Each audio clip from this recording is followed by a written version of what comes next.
Okay, so guys, last episode, Brett showed us where we need to put the PA speakers and the monitors and what to take into consideration for a live show. Brett, what do we need to do now? Okay, now we need to pretty much set up the stage, so we need to concentrate on the signal chain of side of things. Okay, fantastic. And what does that involve? Okay, well, the signal chain is looking at basically going from your microphone or instrument through the mic lead to your stage box, up the stage box to your front of house. Front of house goes through the front of house process, and then back through the multi-core to the amplifiers, and then to the PA speakers. So Brett, what sort of mics do we usually use in live sound?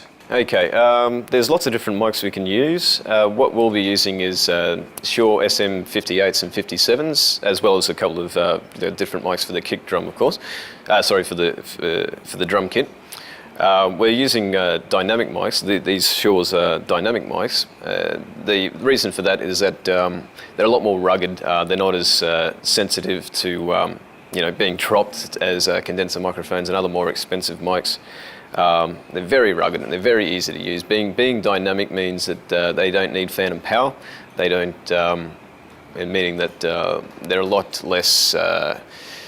What's the word? They don't pick up as much of the sound around them as what the condensers do.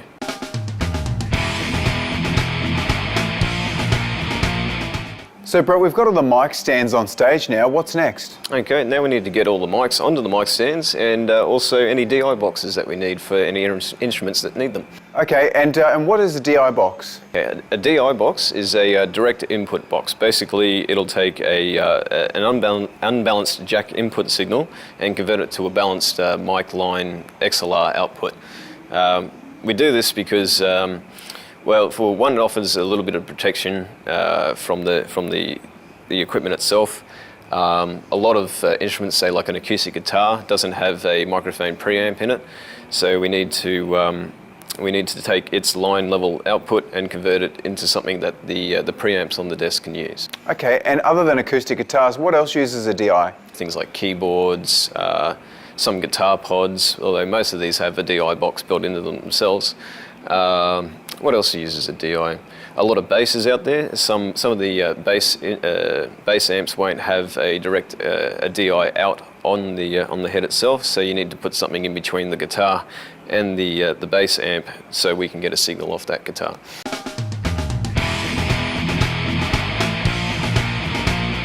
All right, Brett, well, it looks like we've got all the mics set up now. What's next? Okay, well, it actually looks like the band's starting to show up, so let's get the drum kit set up and we can put these mics straight on the drum kit. All right, sounds great. Let's do it.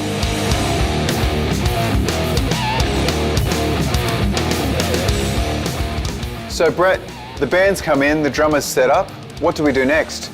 Okay, now we can go ahead and set up our mics on the drum kit the way we wanted to, so we can have that all ready. Getting the drum kit out of the way is probably the best thing to do because it's the thing that uses the most mics in the whole setup. Sure. So once we've got it set up, everything else is a breeze.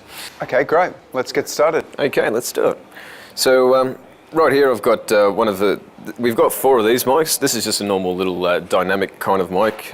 It's pretty similar to your 57s and that kind of thing.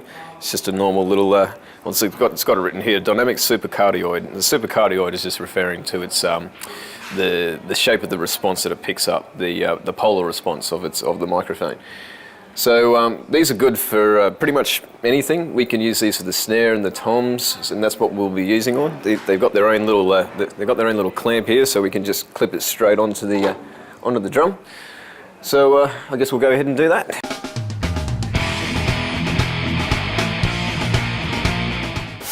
Okay. So yeah, the way you want these microphones pointed is basically the easiest way to think about it is you want the area where the stick's hitting. Now, on the bigger size floor toms, sometimes you do get a bit of a better sound aiming more at the edge. And when I'm using 57s myself, I'll actually bring the microphone right down horizontally and have it facing pretty much horizontal across the skin. That picks up a nice round kind of sound. But these type of mics, they're perfectly fine to be shooted straight at where the general area where his stick's hitting. Fantastic. What else do we need to mic up? Well, we've got the kick drum down the bottom, obviously. We've got the nice big kick drum out the front for that. And we're going to use overheads to get all our cymbals.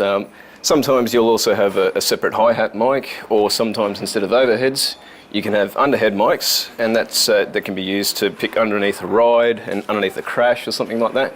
But for this kind of room, we don't really even need overheads, but what we'll do, because we're not going to use a hi-hat mic, we'll use both overheads just to get a nice full sound of the kit. So Brett, how do we go about miking up the kick drum? Okay, kick drums, generally most live drummers will have this hole cut into their front skin. So that's obvious easy spot, is to just shove it straight on in there. Now each kick drum has its own kind of, ideal positioning. This one has a nice little rubber ring on it, so that gives you a nice, sort of general guide to line it up horizontally. We'll make sure the stand's tight. And we can just shove it on in there. Now you can change the angle of the kick drum mic for different kinds of sounds and that kind of thing. Say, if this was a more metal type band, I want to hear more of that beater on the front skin. So I'll aim this up a little bit, push it in a little bit more, and try and aim it at where the beater hits on the front skin. So that gives you more of a clicky, snappy kind of sound. But these guys, sort of just an indie rock kind of band, we'll just do a general kind of. Just your general normal style. And as for positioning of the overheads, so we just want to make sure that they're sort of, excuse me, we just want to make sure they're, what's the word I'm looking for? Symmetrical? Yeah, it sort of works, but just want to get them in as close as possible. And get them as high as we sort of can. Well, not as high as we can, but you don't want them too high, but you don't want them low enough that the drummer will hit them. So as you can see, this one's sort of getting a fair amount of these cymbals here, and is also, getting a bit of our floor tom. That's always a good thing. Okay, so while I'm on the subject of overheads, I'll just mention that these overheads are small diaphragm condenser type microphones. Pretty much all overheads that you use are ones that are, designed to pick up the high end kind of sound, the top end of sound. You'll want a small diaphragm condenser because it picks up a lot of the sound around it, and it does it very clear as well, very crisp and clean. And we don't need to worry about feedback with those or anything like that, because we won't be putting the overheads through monitors or anything like that. You pretty much try to avoid to put any condensers back through your monitors. Okay, so we'll get this one in similar position to the other. Because one thing we don't want a lot of different height, because that can cause a phasing issue with the microphone. Okay, so that looks pretty good, and all right, we've got everything mic'd up on the drum kit. We'll move on to the rest.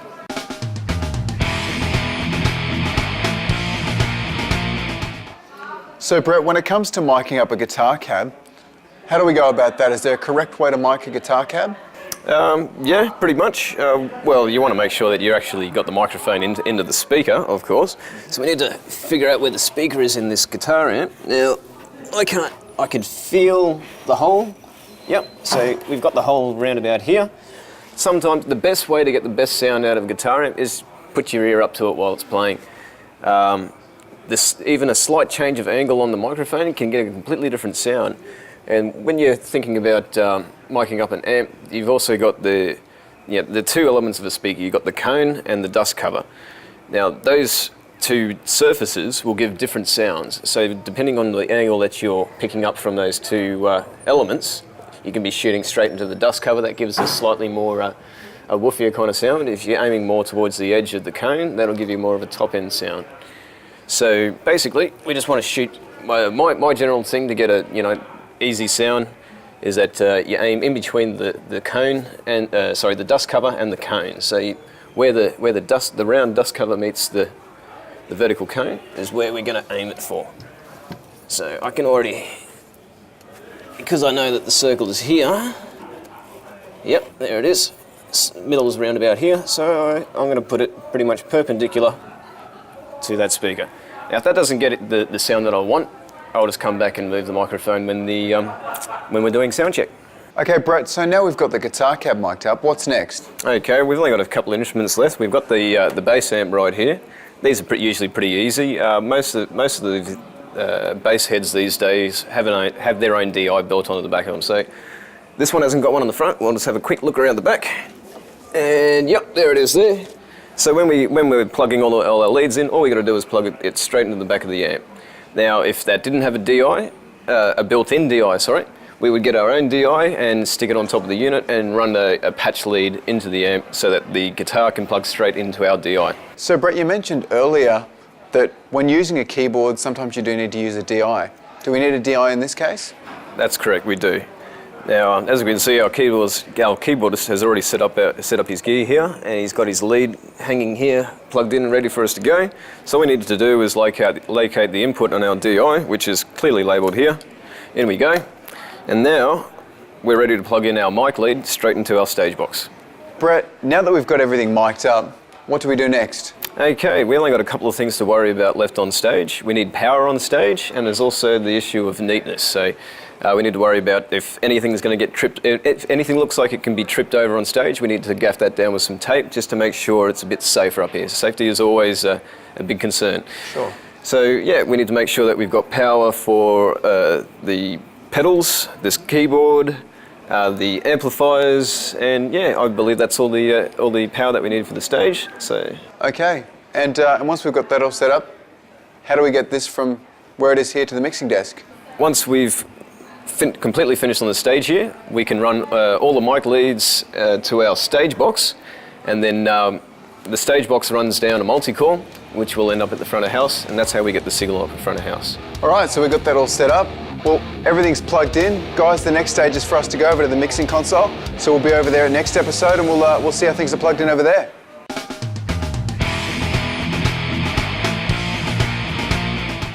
Welcome back, everyone. Now, guys, what's been your experience with performing live, and you know, what are some of the things for you guys to look out for, or for other artists to look out for? I think it's definitely important to research what you're playing with, because if I've got a full pedal board I like to run. I'm very particular about what sort of sounds are coming out of my guitar, and if you're using a totally different amp you haven't used before, you really got to research how that's gonna sound. Yeah, so making sure you're knowing what you're using when you're setting up for the That's show. right. Yeah, different amps, different outcomes. Yeah, very particular about that. Have you guys ever run into any problems, you know, setting up for a show? If there's going to be a communal drum kit that everyone uses, all drummers have their kit set up differently. Definitely. If you don't have much time between one band and when your set is, you know, you're in there quickly throwing everything together and trying to get it how you like it. And so make sure, I suppose, you talk to the other drummers and see what they've got and see what you have to bring, because obviously a lot of drummers, well, most drummers don't want anyone else using their cymbals or snare drum, so you've got to make sure you've got all your gear ready to go, and then do the mad panic change of all the equipment over between sets. You know? Yeah, that's right. And for you guys, I mean, have you had anything crazy happen during a live set? Acclimatizing your instruments can be a bit of an issue. We had a gig at the zoo it was, and we tried to tune things up, and with all the lights and the aircon blowing on the strings and that, it just threw the whole intro song out of whack, and you know, it was atrocious. It was very bad. Okay, guys, we'll see you after the break for a few tracks from the Methods live set.